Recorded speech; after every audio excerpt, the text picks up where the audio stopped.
अस्सलाम वालेकुम। मेरा नाम एहसन है और मैं बैचलर का स्टूडेंट हूँ। बाहमी हम आनगी कैसे होती है, हम लोग एक दूसरे के साथ मुंसलिक हैं।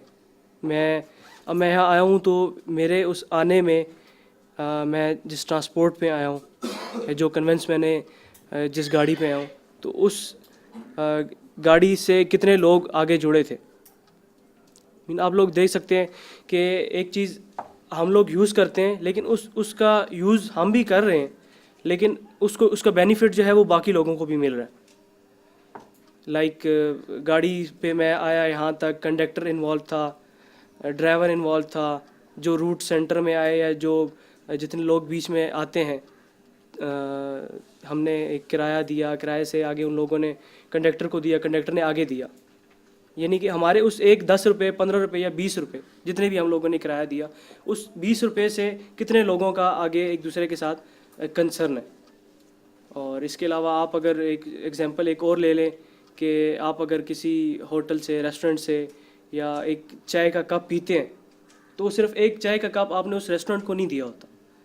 आप 20 रुपये देते हैं, 15 रुपये देते हैं, उस 15 रुपये में उस एक चाय के कप में पत्ती वाला भी होता है, ठीक है, उसमें शुगर वाला भी होता है, उसमें जो दूध लेके आता है उसको भी मिलते हैं, और इसके अलावा जो आपको सर्व करता है उसको उसमें से पैसे मिलते हैं। और ये एक ऐसी हमारी म्यूचुअल आप इसको अंडरस्टैंडिंग बोल दें या इसको आप कोई भी एक ऐसा आप एक दूसरे के साथ हम कंबाइन हुए हुए हैं कि हम अगर एक दूसरे बंदे का ख्याल रखेंगे या उसके बारे में हम सोचेंगे, बजाय इसके कि यार हमने बात ठीक है 10 रुपये दे दिए, 12 रुपये दे दिए, 15 रुपये दिए, या जितने भी दे दिए और हमारा काम हो गया, हम चले गए। तो ये इसमें थोड़ी सी सोचने की बात है कि हमारे उस 15 रुपये से नेक्स्ट किसी का घर चलेगा या नहीं चलेगा। सेम वे में अगर आप एक और एग्जांपल देख लें कि हम लोग किसी से मिलते हैं, तो वो सिर्फ हम एक इंडिविजुअल तौर पे अपने आप को रिप्रेजेंट नहीं कर रहे होते। हमारी बेसिकली जो एक इजहार होता है या हमारी जो शख्सियत होती है वो लोगों के सामने आती है, तो उसके पीछे हमारा एक बैकग्राउंड होता है कि यार इसकी बिलोंगिंग कहाँ से। मतलब हम एक नेचुरल चीज़ को भी लेके चल सकते हैं साथ में, और साथ में एक जो नॉर्मल की डेली जो हमारी मूवमेंट है, अब हम उससे भी बहुत कुछ सीख सकते हैं। तो अगर हम ये एक दूसरे को हम समझेंगे भी यार उसका जो लिंक है या उसका एक वे ऑफ इनकम है वो मुझसे जुड़ा है, तो आई थिंक कि किसी को भी इसमें प्रॉब्लम नहीं होगा कि या कोई जिसको आप बोल सकते हैं कि ये दूसरे सेंस में भी जा सकता है कि किसी को कोई प्रॉब्लम नहीं होगी इस चीज़ पे कि या बस। हाँ, तो क्या इम्प्रेशन मिला?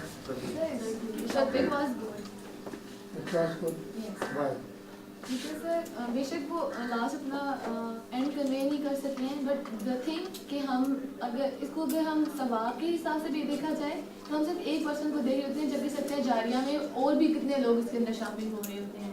नंबर 2, हमारे जो तो थोड़ा सा मुझे फ़ौरन नजर आया, वो एक बात होती है कि सब सुने उस बात को।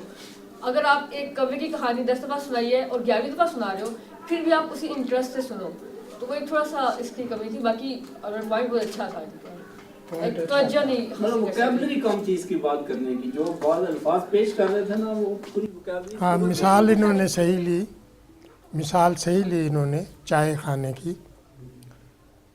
एक एक्सपीरियंस से बात इन्होंने शुरू की, फिर ह्यूमन रिलेशनशिप के ऊपर किया, लेकिन ये है कि आपका फ्लो आएगा प्रैक्टिस से। ये नहीं कि फ़्लो कोई नेचुरल होता है हर एक में। ये जो झिझक है इसको ख़त्म करना होगा। ये फ़्लो जो है झिझक की वजह से टूटता है और वोकैबुलरी कम होने की वजह से भी टूटता है फ़्लो। आपके पास अल्फाज का ज़ख़ीरा होना चाहिए और आपके अंदर फ़्लो बहुत ज़रूरी है। फ़्लो से बात करनी है आपने, फ़्लो से कॉन्फिडेंस ज़ाहिर होता है, लेकिन अगर फ़्लो नहीं है तो फिर कॉन्फिडेंस जो है वो शटर हो जाता है। तो दैट्स वेरी गुड, आप प्लीज़ इम्प्रूव करें और प्रैक्टिस करें, राइट? ओके, तो अब आइए जी नेक्स्ट।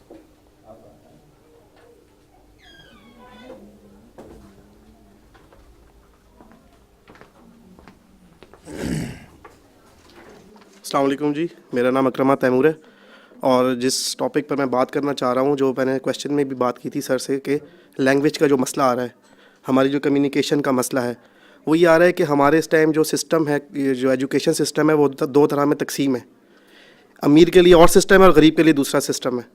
यानी एक सरकारी सिस्टम है और एक जो है वो हमारा जो है वो प्राइवेट सिस्टम है। तो आप बेसिकली अगर स्टूडेंट्स को भी देख लें, जैसे हम लोगों ने, मैंने गवर्नमेंट स्कूल से पढ़ा है, तो बल्कि मेरे साथ जितने थे, मैं 27 मेरी एज है, तो मेरे साथ जितने स्टूडेंट्स थे उस ज़माने में सारे गवर्नमेंट स्कूल से ही पढ़ते थे। तो जो मेन हमारा जो मसला आ रहा है सर, वो ये आ रहा है कि हमारे यहाँ जो मसला है वो यही है कि जो एजुकेशन का है वो डिफरेंट है। यानी अगर बच्चा पढ़ के आता है, उसको बिल्कुल वो इंग्लिश ही सीख रहा होता है, उसको उर्दू नहीं आती, तो जब वो उर्दू बोलता है तो उसमें बहुत सारे अल्फाज जो होते हैं वो उसके उसमें इंग्लिश होती है। तो अगर हम इसको टेकअप कर लें और इसके हवाले से हम काम कर लें तो बहुत से जो मसले हैं वो इसमें हल हो सकते हैं। तो गवर्नमेंट इसमें बहुत रोल प्ले कर सकती है कि वो ऐसे जो टीचर्स हैं उनको इनरोल करे, उनको दे, ताकि वो एजुकेटेड हों और उनको तमाम का सिलेबस एक जैसा कर ले, इंग्लिश ही उनका सिलेबस कर ले, ताकि उससे जो है प्रॉब्लम सॉल्व हो। तो बेसिक मेरा यही है जो बात करने का मकसद था वो यही था कि जो लैंग्वेज का जो हमारे कम्युनिकेशन गैप भी आ रहा है और जो बात समझ नहीं आ रही वो ये है कि हमारी जो इंग्लिश की जो मिकदार है वर्ड्स जुमलों में इस्तेमाल करने की, वो बहुत ज़्यादा है। तो ये वजह है सर। ठीक है सर, थैंक यू। अच्छा, हाँ जी, फरमाइए। अच्छा था, अच्छा था, टॉपिक भी अच्छा था, एक्सप्रेशन भी अच्छा था। ठीक है, और फ्लो भी था। ठीक है, वेरी गुड। अच्छा, अब ख़वातीन में से चलें जी, आपकी फरमाइश आ रही है बहुत ज़्यादा। पत्थर पड़ेंगे उस पे।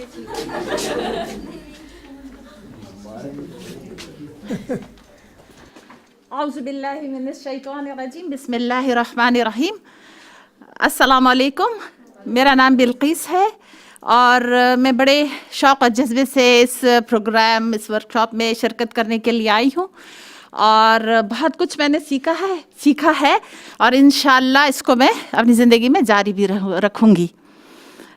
मेरा मौजू यही तालीमी निज़ाम है और मैं चाहती हूँ कि इसको जितने मेरे बहन भाइयों ने, जितने इन्होंने अपनी राय पेश की है इस तालीमी निज़ाम के बारे में, इसकी ख़राबियाँ और अच्छाइयों के बारे में, मैं थोड़ी बहुत अपनी भी राय ज़ाहिर करूँ, आप लोगों को बताऊँ इसके बारे में जो कुछ मुझे मालूम है।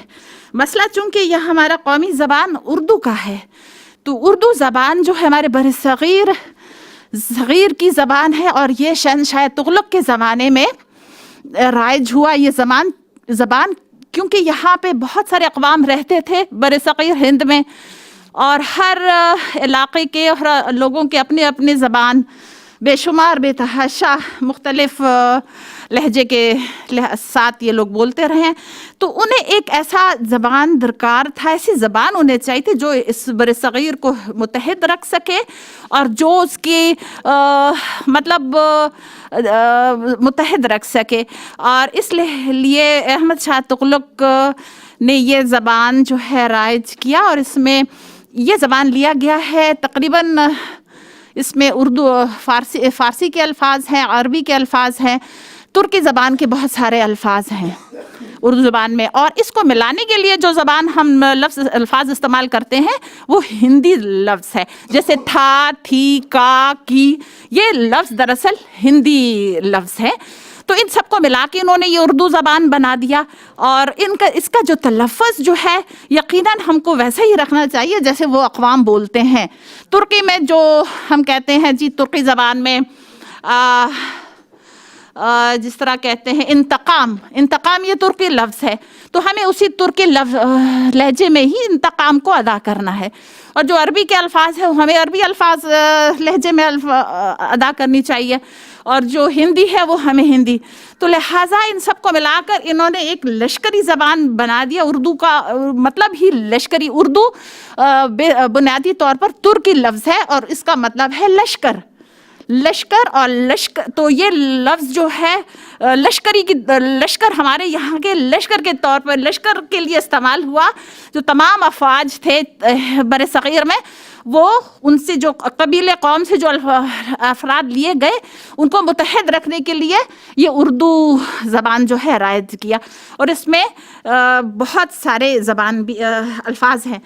तो लिहाजा फिर होता होता बनता बनता वक्त के साथ, गुज़रते हालात के साथ ये पाकिस्तान बनने के बाद हमने भी इसी ज़बान को जारी सारी रखा और अभी तक हम इसे अपना रहे हैं।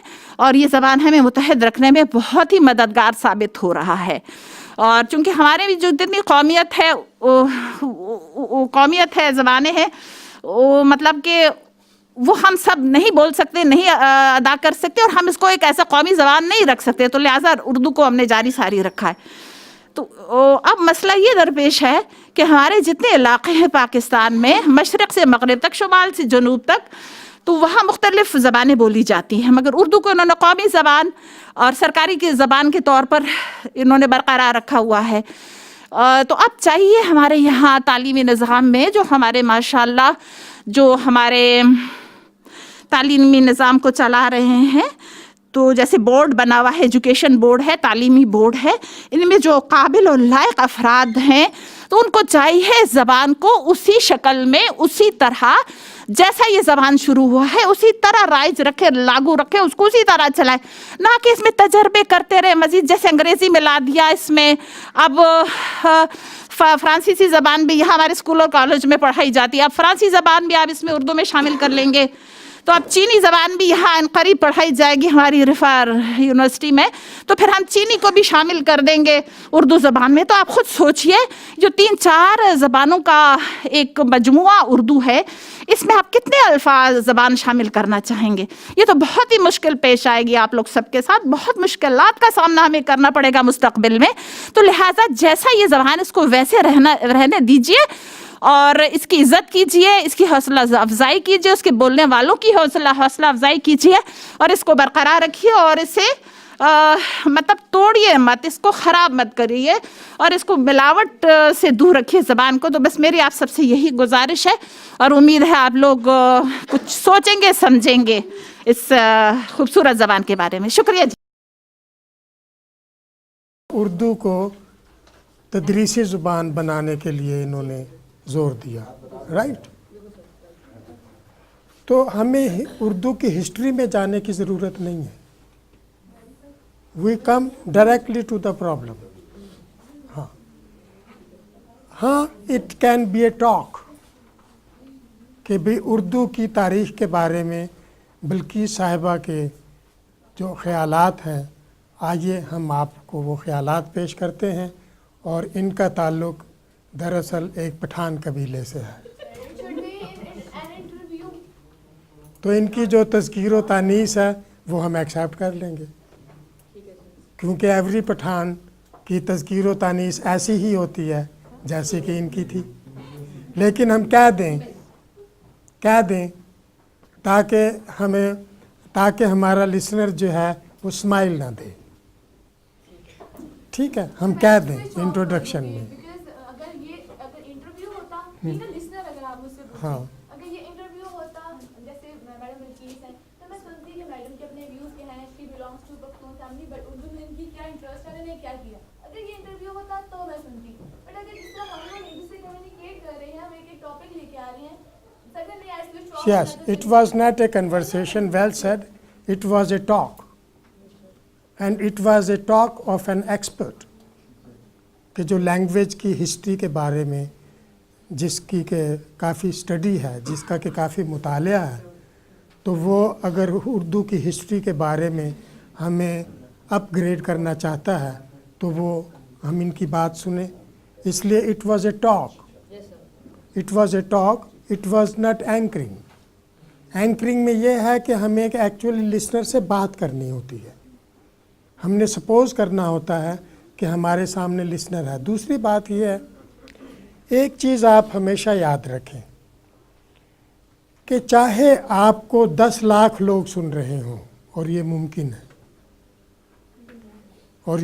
है, इसलिए अभी मैंने एक एंकर का आपसे जिक्र किया, I don't remember her name because I don't need that, लेकिन ये मैंने रिकमेंड किया और ये कहा कि अगर ये रेडियो पाकिस्तान के चैनल पे आवाज़ आए मोहनी हमीद की तरह, तो लाखों लोग इसको एट ए टाइम सुनेंगे यकीनी तौर पे। ऐसी आवाज़ें हैं, ऐसे करैक्टर्स भी हैं कि जिस वक्त वो जिस चैनल पे आते हैं तो सब लोग उस चैनल को फ़ौरन ट्यून कर लेते हैं, like Mubashir Luqman these days,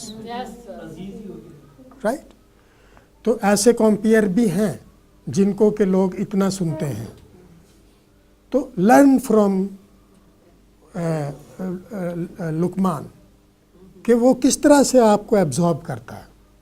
बोल वो भी वही कुछ रहा होता है, आगे 19-20 का ही फ़र्क होता है, but the way he presents his case, वो किस तरह से सेंसेशन फैलाता है, वो आते ही ऐसी सनसनीखेज़ी पैदा करता है स्क्रीन के ऊपर कि आप स्विच ऑफ ही नहीं करते, आपके अंदर सस्पेंस पैदा कर देता है। So we have to create a suspense. फिर we have to avoid bookish, वही हमें किताब नहीं पढ़नी, हमने रेडियो सुनना है। So we would listen talk, we would listen interviews, we would listen anchoring. हमने किताब नहीं पढ़नी। किताब अगर पढ़नी है तो फिर हम मिस्टर बुक्स पे जाएंगे, हम वहाँ से किताब ख़रीद लेंगे और हम पढ़ लेंगे वो किताब। और किताब पढ़ने के अपने फ़ायदे हैं, किताब पढ़ने के अपने ही एक वो दुनिया, उसके अपने ही तकाज़े हैं, हम वो दुनिया एंजॉय करेंगे। लेकिन रेडियो हम ऑन करते हैं तो हम किताब नहीं सुनना चाहते। सो आज भी कोशिश करनी पड़ रही है एजुकेशनल ब्रॉडकास्टिंग को बहुत ज़्यादा, कि किस तरह से क्या किया जाए, क्या इंटरेस्ट क्रिएट किया जाए कि उनके प्रोग्राम सुने जाएं। क्योंकि वही पहला नुक्ता, तालीम बड़ी बोरिंग चीज़ है, बोर करती है। साल हा साल तक बच्चों के प्रोग्राम नहीं ठीक हो सके, तो अब किसी तरह उन्होंने कार्टून एनिमेशन करने के बाद वो बच्चों को एजुकेट करना शुरू किया। सॉन्ग्स डाले, सॉन्ग्स बनाया ABCD को, तो कहीं ABCD याद हुई है। तो अब देखिए मीडिया किस तरह से लैंग्वेज को एक्सेप्टेबल बना रहा है, किस तरह से कॉन्सेप्ट्स को बना रहा है। अभी आप YouTube पे अगर जा सकते हैं तो जाएं, और एक इंटरव्यू है the physics of impossibility, physics of impossibility, yes, वो 1 घंटे का लेक्चर है, लेकिन आप चाहेंगे कि वो बार बार सुने। हाँ, द फिजिक्स ऑफ इम्पॉसिबिलिटी, ये किताब भी है उसी राइटर की लिखी हुई। अगर आपके पास एक्सेस है, अमेरिका से इंपोर्ट करा सकते हैं ये बुक, तो आप करा लें। इसकी कीमत सिर्फ $8 है। इज़ ए चीप बुक, लेकिन अवेलेबल नहीं है पाकिस्तान में। लेकिन आप उसकी स्पीच सुने उस साइंटिस्ट की, वो आपको बांध के रख देता है। आपकी मजाल है, 1 घंटे का वो लेक्चर है कि आप 1 मिनट भी आप इधर उधर होना पसंद नहीं करते। द वे ही स्पीक्स, उसका एक्सप्रेशन, उसके कंटेंट्स, उसकी ओपनिंग, उसका मिडल, उसकी closing, he is a wonderful broadcaster. And he शायद उसको नेक्स्ट ईयर नॉमिनेट किया गया है नोबेल के लिए। He is hardly between 40 and 50. He is quite young. He is so young. तो ये है, तो आप क्यों नहीं वो साइंसदान बन सकते? आप भी बन सकते हैं। आप वो प्रैक्टिस करें, आप परफॉर्मेंस की प्रैक्टिस करें। आखिर सब लोग तो इस दुनिया में एंकरिंग करते हुए दाखिल नहीं हुए थे। 2-2 साल तक हम सब लोग चुप ही रह रहे थे। उसके बाद फिर हमने बोलना शुरू किया एक एक लफ्ज़। तो आप भी बोलें, आपके पास भी ख्यालात हैं, आपके पास भी एक्सप्रेशन है, अब रूल्स भी आपके पास आ गए हैं, तो यू विल स्पीक वेल, हाँ इंशाल्लाह। और क्या, मैं तो इतना शाई था कि मैं तो क्लास में कभी मेरी आवाज़ नहीं निकली, और अब मैं ब्रॉड सुबह से बोले चला जा रहा हूँ, तो मैंने भी तो सीखा ना। अच्छा चलिए जी, अब आइए नेक्स्ट, आप आए। सर एक क्वेश्चन है। अब ये खातून और हो जाए क्योंकि मर्द कम है। जी प्लीज़। सर मैंने पहले भी ये क्वेश्चन किया था कि आप एक्टर होते हो, माइक के सामने आप एक्टिंग करते हो। Yes. लेकिन सर अक्सर ऐसा होता है कि आप जितना मर्जी आप पेपर से पहले पूरी बुक पढ़ते हैं, लेकिन पेपर में आप 50% प्रीवियस नॉलेज ऐड करते हैं, Yes. 50% ऐड करते हैं, फिर वो पेपर कंप्लीट होता है। यस। अगर मैं 3 हफ्ते 1 महीना प्रैक्टिस करती हूँ, लेकिन फिर भी जब मैं परफॉर्मेंस के लिए आऊँगी तो मेरा उसमें एक अपना होगा, 50% तो वही होगा जो मैं खुद हूँ। तो सर उस प्रैक्टिस नहीं, वो आपका पर्सनल स्टाइल है, जो आप खुद हैं ना, तभी तो हर एंकर मुख्तलिफ है, वरना तो एक ही ना होता। प्रैक्टिस भूल जाती है। नहीं, वो कॉन्फिडेंस की वजह से है। जब आप में कॉन्फिडेंस आ जाएगा तो आपको याद रहेंगी चीज़ें। फिर लेकिन कागज़, मैं बार बार ये आपको याद दिलाता हूँ कि अभी अगर कागज़ आप मेरे से सामने से हटा लें तो शायद मैं चुप कर जाऊँ। दिस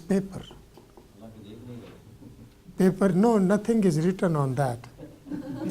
सिर्फ एक साइकोलॉजिकल इफेक्ट है कि पेपर है। सर ये इफेक्ट हो सकता है कि पेपर आने से इंसान चुप हो जाए। हाँ, ये भी हो सकता है, इम्तिहान में कई दफ़ा होता है ये कि पेपर आया और भूल गए सब कुछ। And it's a disease, it's a mental disease. अगर किसी को ये प्रॉब्लम हो तो उसके लिए मेडिसिन है gelsemium. Thank you sir.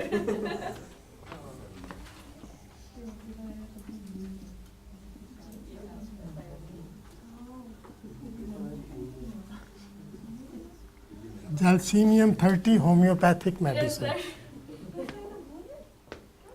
Take a drop on your tongue before going to microphone, and you will not forget.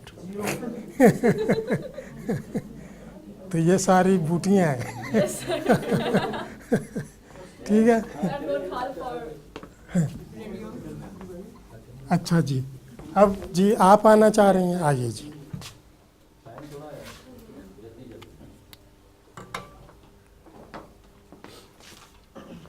अस्सलाम वालेकुम, my name is Warda Mughal and मैंने रिसेंटली ग्रेजुएशन किया है, और ऐसा मेरे पास कुछ शेयर करने के लिए नहीं है आप लोगों के साथ कुछ ज़्यादा, मतलब मेरे पास बोलने को है कि बहुत कुछ बोलना है, लेकिन सर ये डिज़ीज़ है मेरे साथ कि मतलब मैं जब इन फ्रंट आती हूँ ना किसी चीज़ के, तो मेरी धड़कन तेज़ तेज़ हो जाती है।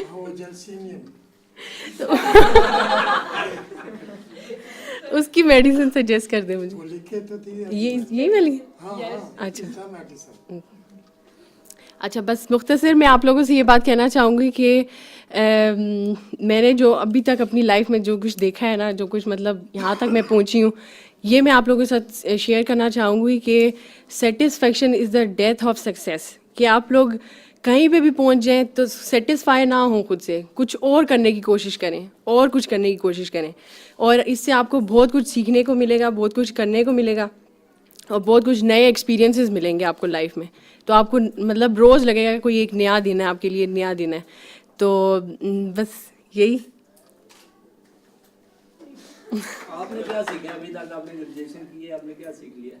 मैं पहले जिस तरह थी ना, मतलब जिस तरह 1 क्लास में अगर मैं अपना लूँ कि मैं जैसी पहली बच्ची 1 क्लास में थी, उससे काफ़ी चेंज हुई है, जो आप लोगों के सामने यहाँ पे खड़ी होकर बोल रही हूँ थोड़ा बहुत। होप्स हो कि आगे चंद सालों में और बेहतर हो सकती हूँ। नो, सेटिस्फाइड नहीं हूँ मैं अपने सेल्फ से, क्योंकि आई वांट मैं और बेहतर करना चाहती हूँ अपने आप को और आगे जाना चाहती हूँ। आपकी कमी की वजह से या टीचर्स की कमी की वजह से? मैं शायद अपनी कह लें। Okay next. Thank you. इस पे गुफ्तगू हाँ, वो इन्होंने पहले ही बता दिया कि she feels a little bit घबराहट, तो घबराहट पे काबू पा लें आप। उसका एक आसान सा नुस्खा और भी बताया हुआ है बुज़ुर्गों ने, कि आप ये समझें कि दुनिया के सब लोग बेवकूफ़ हैं और आप ही इंटेलिजेंट हैं, तो बोलें। ये जो मैं बात कर रहा था कि द मोमेंट आपको ये ख्याल आता है कि यू आर ऑब्जर्व्ड, तो आप खामोश हो जाते हैं।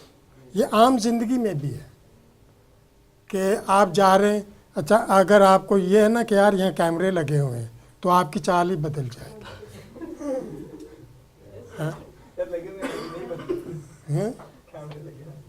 हाँ, तो ये तो खामोशी से काम कर रहे हैं ना। अब अगर लाइट आने लग जाए आपके ऊपर, हम लाइट डाल दें, तो वो आप फोकस हो जाएंगे, फिर आपसे बोला भी नहीं जाएगा कतई तौर पे। तो अभी तो ये खामोशी से लगे हुए हैं, ना आवाज़ आ रही है ना कुछ हो रहा, पता नहीं कैमरे चल भी रहे हैं कि नहीं चल रहे, तो आप लोग कॉन्फिडेंट हैं। लेकिन जो ही ये तो हम बताते हैं मुझे मेरे सीनियर कि वैन अयूब ख़ान कितना कॉन्फिडेंट आदमी था। कुछ आपने किताबों में पढ़ा होगा, कुछ लोग जो सीनियर हैं उन्होंने उसको शायद देखा भी हो, मैंने तो देखा है उसको। I was a kid. तो जब वो पहली दफ़ा आए हैं, पहले ये नहीं था, अब तो पूरा चला जाता ना वो भी यूनिट प्रेसिडेंट के हाउस में। उस वक़्त ऐसा नहीं था, टेक्नोलॉजी बहुत ही निचली सतह पे थी। President had to come to the radio Pakistan to broadcast. So जो प्रेसिडेंट के लिए वीआईपी रूम था एक, उसमें ये सही होता है जैसे कि अब की जो हैं ये एंकर्स और जो हैं एंकर्स वो खुद ऑपरेट करते हैं, ऑन ऑफ खुद करते हैं। तो ये ऑन ऑफ का वो जो बटन था वो उस कुर्सी में लगा हुआ होता था जिसमें कि प्रेसिडेंट ने बैठना था।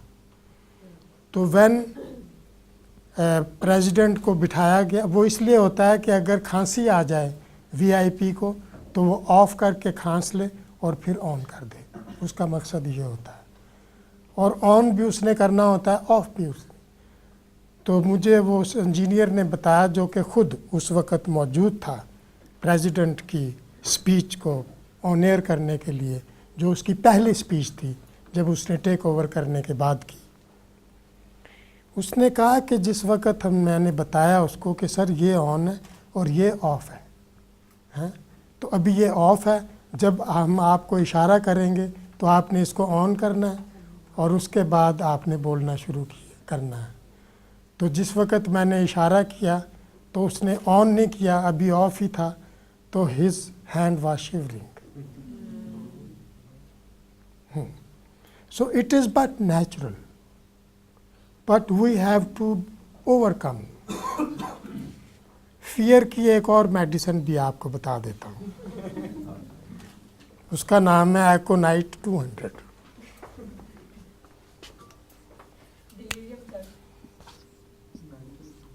एकोनाइट 200 1 ड्रॉप एट टंग, ऑन टंग। दांत निकलवाने जाना हो ना तो आधा घंटा पहले एक ड्रॉप ले लें, आप सीधा जाएंगे, कहेंगे डॉक्टर साहब कटो इनू दांत।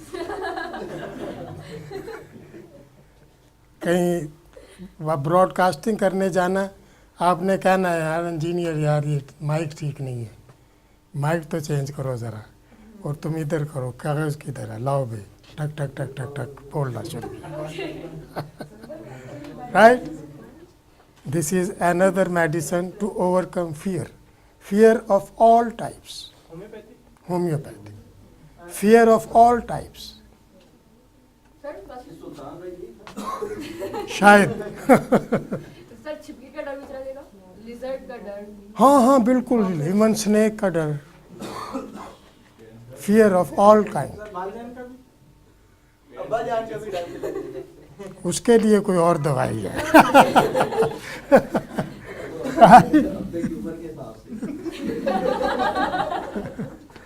अच्छा हाँ जी, नेक्स्ट प्लीज आइए जी।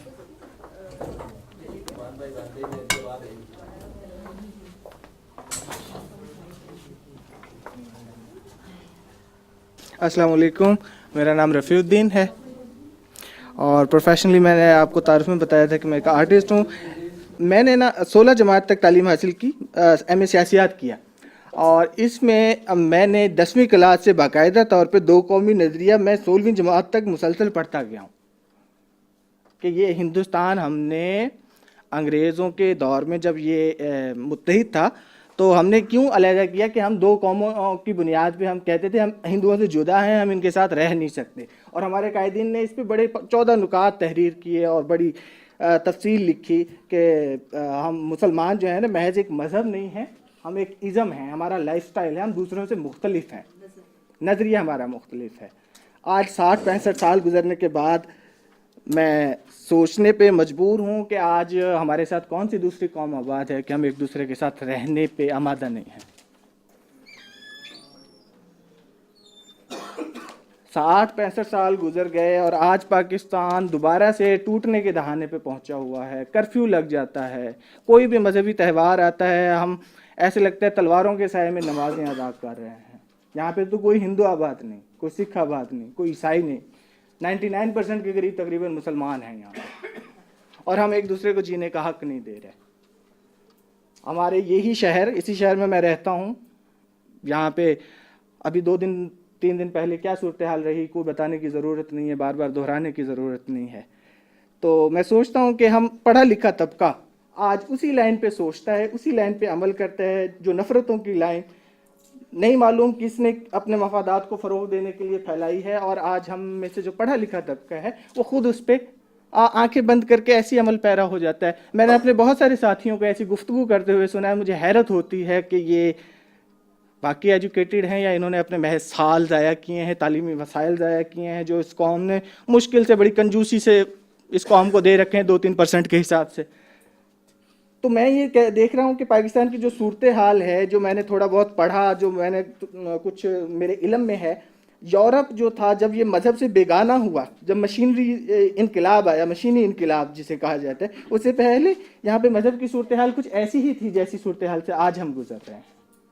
प्रोटेस्टेंट्स और कैथोलिक्स एक दूसरे के गले काटते थे, तकदीर के मामलात पे इस तरह की बहसें होती थी कि उसमें असल मकासद उनके गुम होकर रह जाते थे, अमल से कोसों दूर हो गए थे। आज हम क्या कर रहे हैं, उन्हीं मराहिल से गुजर रहे हैं, हम उन्हीं रास्तों पे, उन्हीं ट्रैक्स पे चल रहे हैं। एग्जिस्ट तो हमने करना है क्योंकि हम कभी भी नहीं चाहेंगे कि हम तबाह हो जाएं।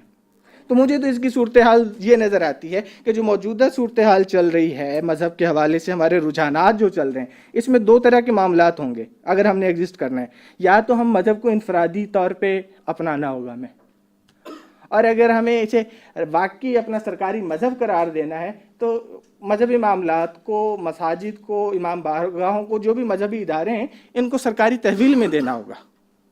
अदरवाइज़ हमारी कोई सूरत हाल नहीं है। जब भी आशूरा आएगा, जब भी ईद आएंगी, जब भी आएंगी, पूरे हमारे मुल्क में कर्फ्यू लगा हुआ होगा। हमारा बाहर निकलना, हमारे बच्चों की तालीम, हमें नहीं मालूम होता कौन आता है हमारी इस बुनियाद को इस्तेमाल करते हुए, हमारे इन इख्तलाफात को इस्तेमाल करते हुए अपने मज़मूम मकासद को पूरा करके चला जाता है, और हम लोग उसे हमेशा बैरूनी साजिश कह के दूसरों के गले में अपने खामियों का जो है उन्हें डाल के दूसरों के गले में हम फारिग हो जाते हैं। अभी ये 10 दिन गुजरेंगे, हम भूल जाएंगे कि रावलपिंडी में राजा बाजार में क्या हुआ था, हम भूल जाएंगे। फिर एक और वाक़या होगा, वो शायद अहले तशी में से कुछ लोग मारे जाएंगे, फिर दोबारा ये बात आएगी। तो हमने से जो नौजवान नस्ल है उसे अलंबरदार बनना चाहिए। जिस तरह ये शिद्दत पसंद लोग हैं जो आप देखते हैं फेसबुक के ऊपर दोनों तबकों के, चाहे वो शिया हों, चाहे सुन्नी हों, चाहे तालिबान में से हों, वो जिस तरह प्रोपोगेट करते हैं, हम में से जो मॉडरेट तबका है वो भी तो अपने आप को प्रोपोगेट करे, वो भी तो बताया कि ये गलत कर रहे हैं, हमने इस रास्ते पे चलना है। हम लोग खामोश हो जाते हैं, हम लोग फेयर का शिकार हो जाते हैं और डर जाते हैं। नतीजा क्या होता है? हम सब एक एक करके मारे जा रहे हैं। अगर हमें इन्हें बचना है तो आज से नो कहना पड़ेगा, वरना यही सूरत हाल होगी, मज़हब इनफरादी मामला होता चला जाएगा, लोग इनसे दूर होते चले जाएंगे और इनफरादियत से होता होता बिल्कुल मज़हब से बेगाने हो जाएंगे हम लोग। या फिर हमें इसे मजहबी को रियासत का हिस्सा रखना है तो हमें इसे जो है ना मजहबी इदारों को जो है मस्जिद और ये जो भी मजहबी दीगर इदारे हैं इनको सरकारी तहवील में देना होगा। बस इतना ही कहना चाहूँगा, बहुत शुक्रिया। एक्चुअली हमें ये एक्सरसाइज करनी इस तरह से चाहिए थी, नेक्स्ट टाइम हम याद रखेंगे कि there should be a studio type table और उसके ऊपर माइक्रोफोन होता। अब क्योंकि ये रोस्ट्रम है और आप ऑडियंस हैं तो नफसियाती तौर पे हम आपको एड्रेस करते हैं, जो कि actually it is not exercise for this type of situation कि आप क्लासरूम सिचुएशन कह लें। इट्स नॉट ए क्लासरूम और ये जलसा गाह भी नहीं है। तो क्योंकि देखिए ना, अब आप जब यहाँ पे आते हैं तो क्योंकि आपने अपनी आवाज़ हर एक को पहुँचानी है और आपके सामने बेशुमार लोग भी बैठे हुए हैं, तो it does affect your performance, क्योंकि ये सिचुएशन बन जाती है लेक्चर की सिचुएशन। तो टू मी इनकी बहुत अच्छी इन्होंने बातें की, लेकिन हाँ एक्सप्रेशन था इनमें, लेकिन ये है कि इट वाज ए स्पीच। इसको हम कहते हैं रेटरिक्स, ये लफ्ज़ याद रखें, रेटरिक्स ये है Greek word.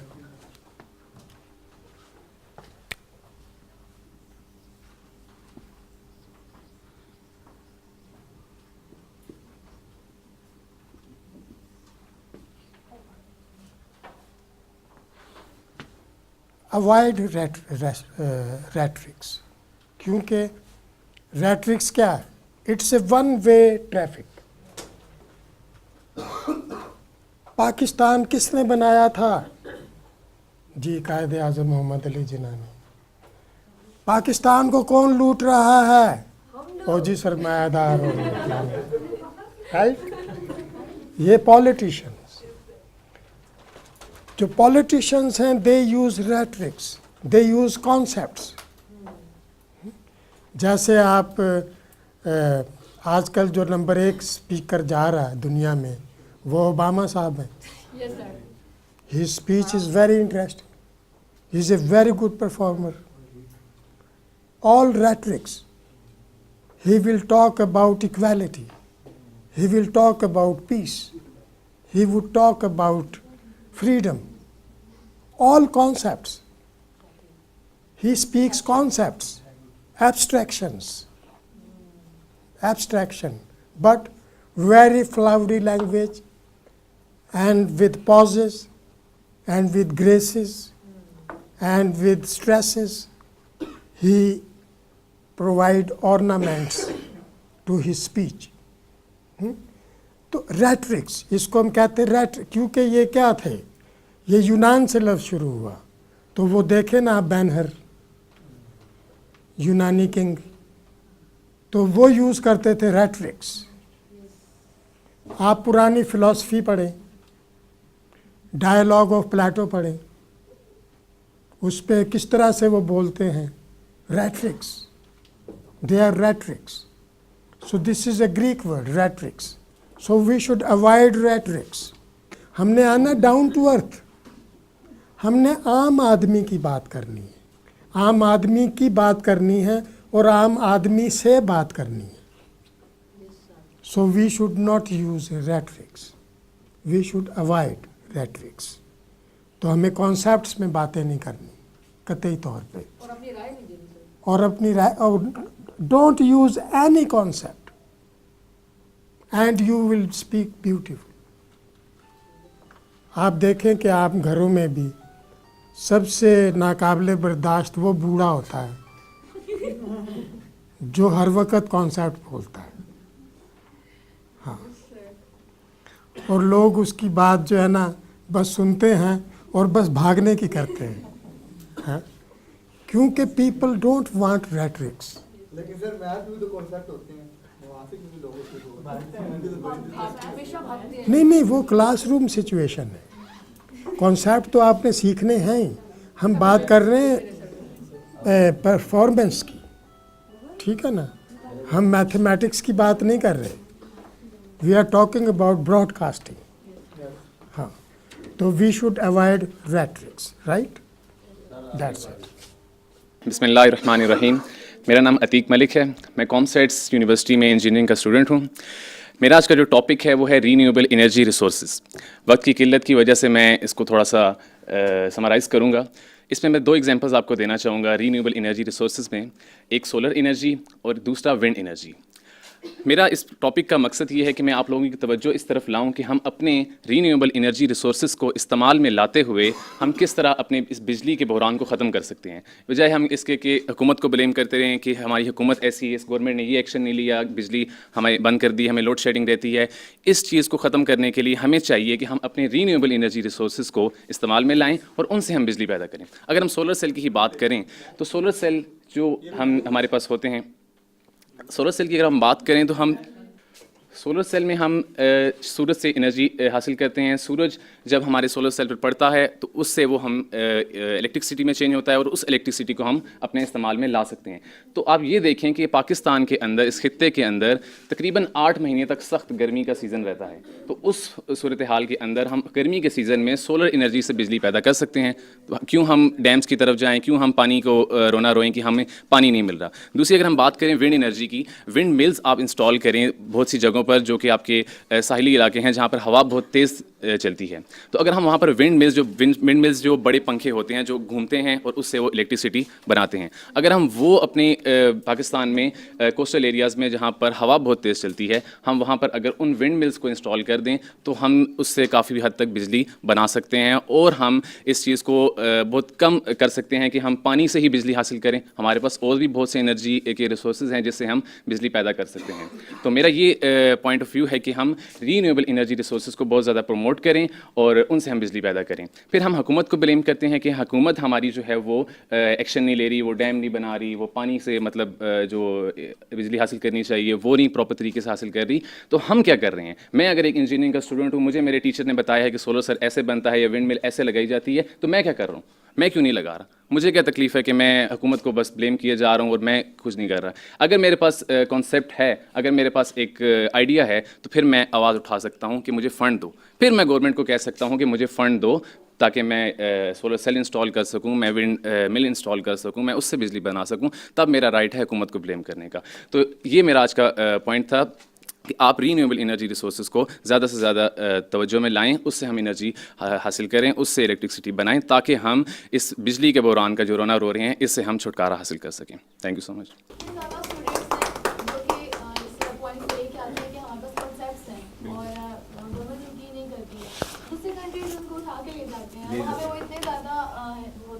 Please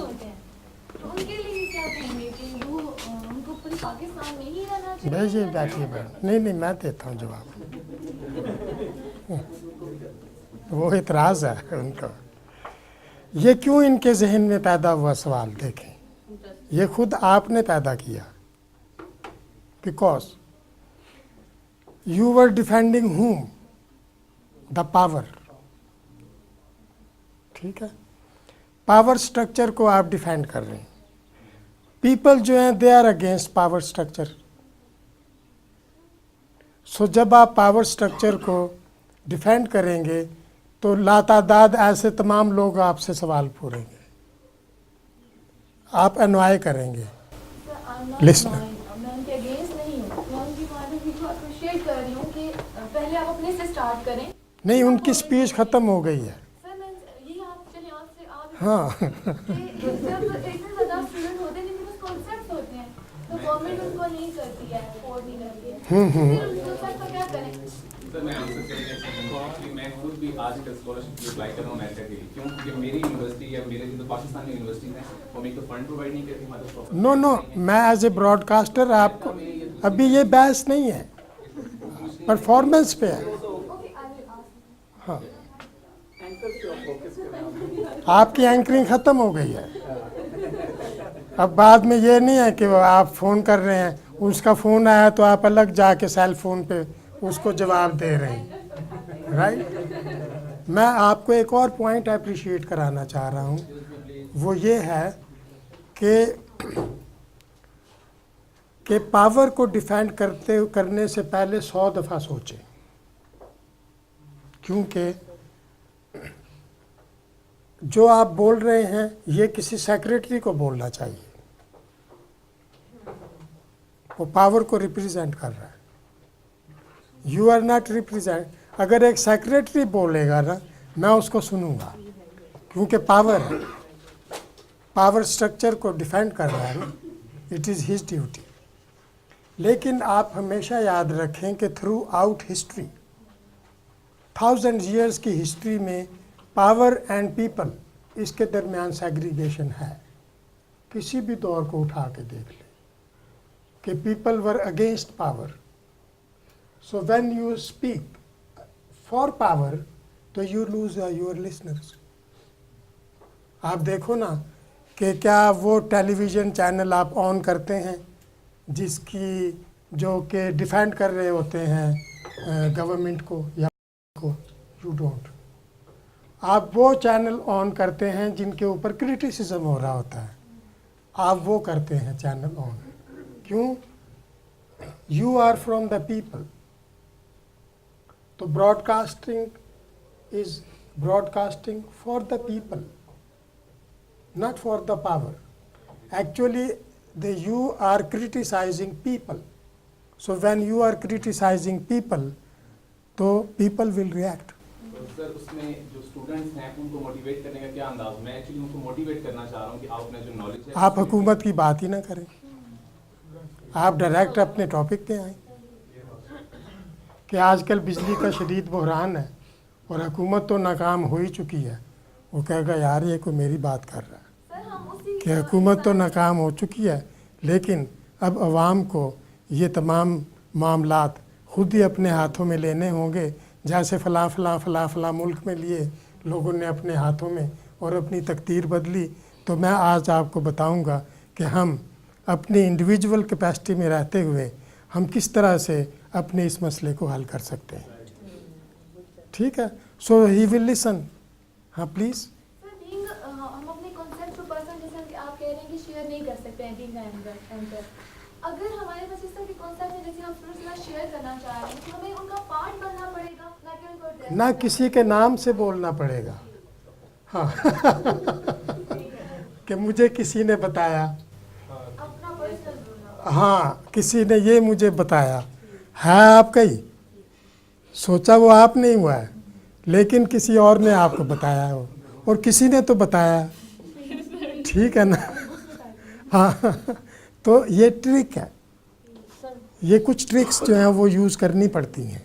ji please. Sir in microphone, in front of microphone you are an actor और आप एक आम इंसान हो, ठीक है? आप एक नहीं, actor आम हैं तो और नहीं आप है। एक आम इंसान है, क्योंकि सर आपने कहा कि हम एक हम लोगों से अवाम की सतह पे है। तो हम उन लोगों में से हैं, लाइक हम एक आम इंसान की तरह बात करें। हाँ लेकिन आप स्टाइलाइज्ड हैं, तभी तो ब्रॉडकास्टर हैं। ठीक है। आपके बोलने का एक स्टाइल है जो कि सबका नहीं है, वो आपने स्टाइल पैदा करना है अपने अंदर। स्टाइल ज़रूर पैदा करें, लेकिन स्टाइल इतना ना पैदा करें कि लोग आपके स्टाइल में गुम हो जाएं और बात ही ना सुने। प्लीज़। ओके सर, आइए।